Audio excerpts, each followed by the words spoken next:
Salut les jeunes, aujourd'hui on va commencer notre programme du deuxième semestre pour sixième primaire. Commençons par les leçons, l'ensemble des nombres entiers relatifs et la comparaison entre eux. Alors restez avec nous. En cinquième primaire, on a appris qu'est-ce que ça veut dire un ensemble.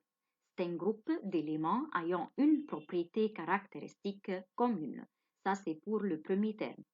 Deuxième terme, en cinquième primaire, on a pris l'ensemble des nombres entiers naturels et on l'appelle n. Elle se compose par 0, 1, 2, 3 jusqu'à l'infini, c'est-à-dire c'est un ensemble infini. Et on a appris qu'il y en a un sous-ensemble dans n, c'est n étoile, l'ensemble des nombres qui servent à compter. Alors, elle se commence par 1, 2, 3 jusqu'à l'infini. Et pour représenter l'ensemble n sur une droite numérique, et comme on a appris, la droite numérique c'est comme une règle, je peux tracer cet ensemble comme ça. Je mets un point sur le 0 et une flèche marche à l'infinité à la direction droite. Quelle est la propriété commune des éléments dans l'ensemble n? Est-ce que tu te rappelles maintenant? Oui, tous ces éléments sont des nombres entiers. Pour cela, on a mis dans un seul ensemble.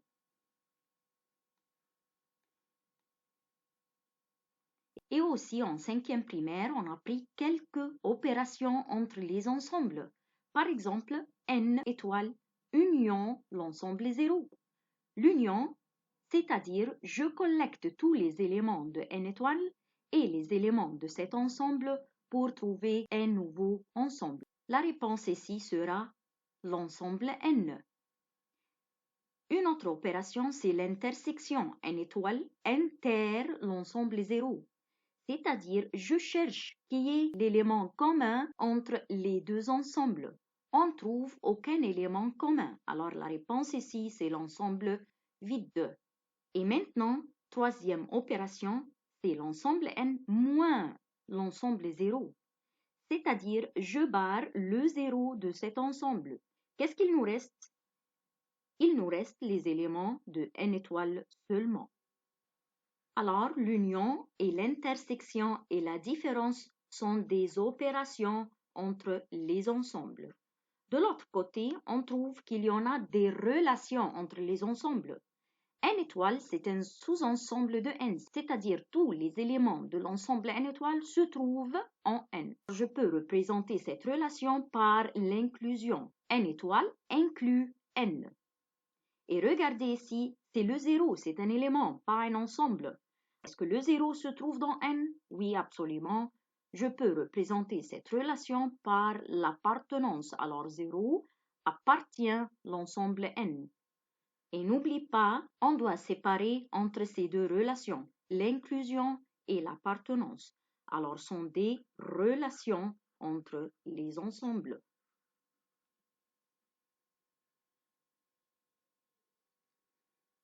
Maintenant, pour sixième primaire, on va apprendre l'ensemble des nombres entiers relatifs. Le symbole cette fois-ci, c'est Z. C'est quoi l'ensemble des nombres entiers relatifs? On va voir, dans notre vie quotidienne, il y a beaucoup de positions opposées qu'on ne peut pas exprimer dans n. Par exemple, quoi? La température dans quelques pays, -2, -3, -11, au Canada par exemple. Ce sont des nombres qui ne se trouvent pas dans n, les nombres négatifs. Et une autre fois, on voit qu'il y en a des étages au-dessous du sol. Par exemple, les garages au-dessous d'un bâtiment. Un étage ou 2 étages ou 3 étages au-dessous de la terre. Donc, on remarque que, premièrement, il y en a beaucoup de nombres au-dessous de 0. C'est-à-dire que l'ensemble n est plus petit que z. Tu peux l'exprimer comme ça par un diagramme de Venn. Et on l'écrit cette relation n inclut z. Maintenant, comment je peux représenter l'ensemble z par une droite numérique? En utilisant la règle comme ça et le crayon noir, regardez, je vais tracer une droite, c'est-à-dire je dois mettre deux flèches aux extrémités. Après ça, on écrit le 0 au milieu et ce n'est pas de condition. Peut-être le 0, tu peux l'écrire à gauche ou bien à droite comme tu veux. Et maintenant, toujours à droite du 0, tu trouves les nombres positifs. 1, 2, 3. Et on remarque que j'écris ces nombres-là à des distances équidistantes jusqu'à l'infini. Et de l'autre côté, toujours à gauche du 0, j'écris les nombres négatifs. C'est moins 1. Après ça, moins 2, moins 3. Le nombre qui suit, c'est moins 4, moins 5, moins 6. J'écris de ce côté-là Z négatif et de l'autre côté Z positif. On remarque quelque chose. Premièrement, l'opposé. C'est quoi l'opposé? Chaque nombre qui se trouve à droite du 0 a un opposé à gauche du 0. Par exemple, quel est l'opposé du 2? Oui, c'est moins 2. Une autre fois, avec une autre couleur. Le nombre 5, quel est l'opposé du 5? C'est moins 5. Une troisième fois. Quel est l'opposé du moins 3? Oui, c'est 3. Alors, l'opposé, c'est le contraire du signe. Le 0 ici, c'est comme le miroir.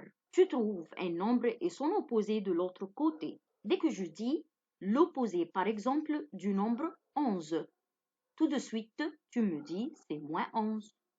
L'opposé de moins 7, tout de suite, c'est 7. Comme ça, on a compris qu'est-ce que ça veut dire le mot opposé.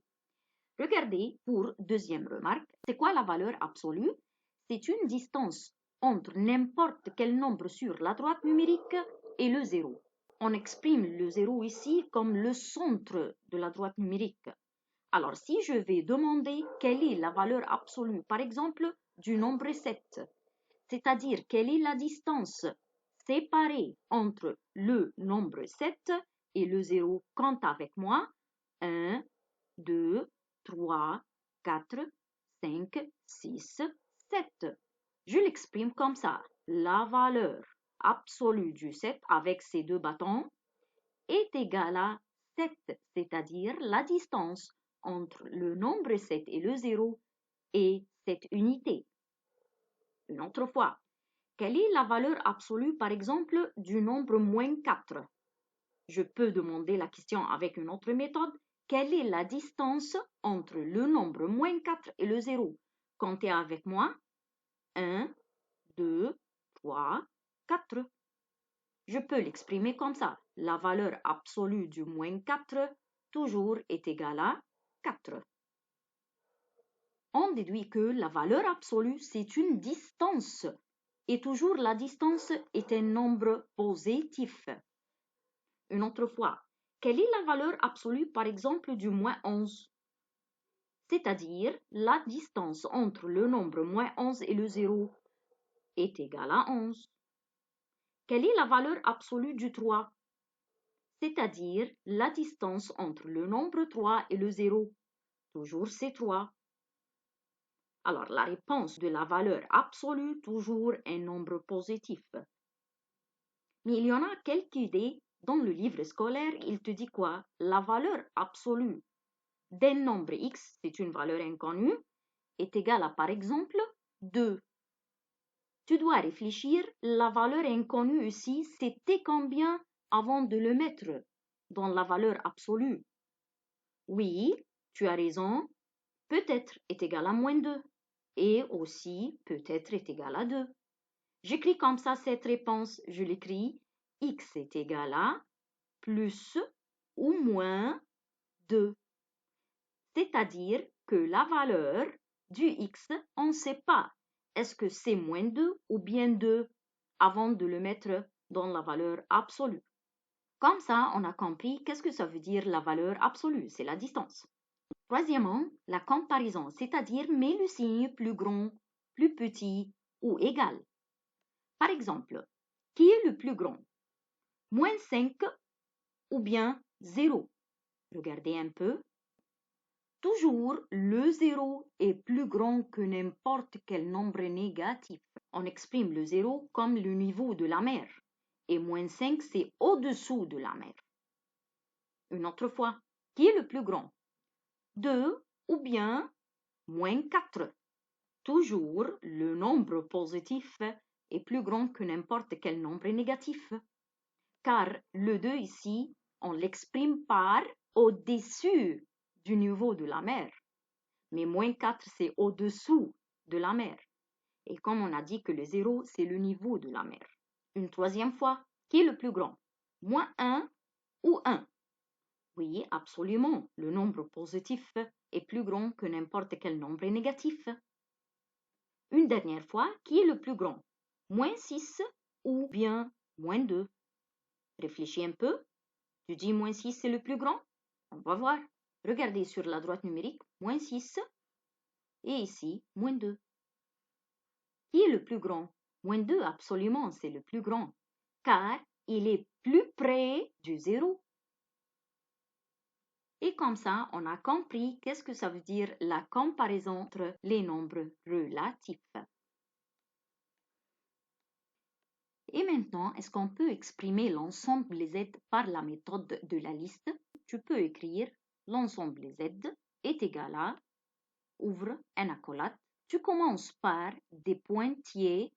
Après ça, moins 3, moins 2, moins 1, 0, 1, 2, 3, jusqu'à l'infini. C'est un ensemble infini, n'a ni début ni fin. Et on remarque que l'ensemble Z se compose par 3 parties.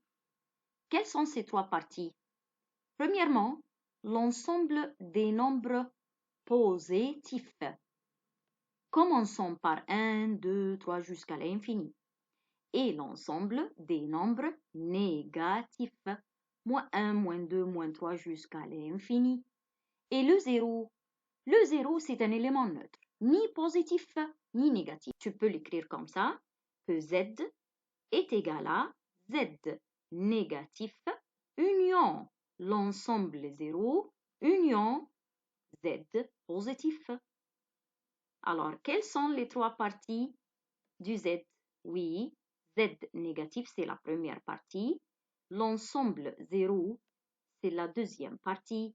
Et Z positif, c'est la troisième partie.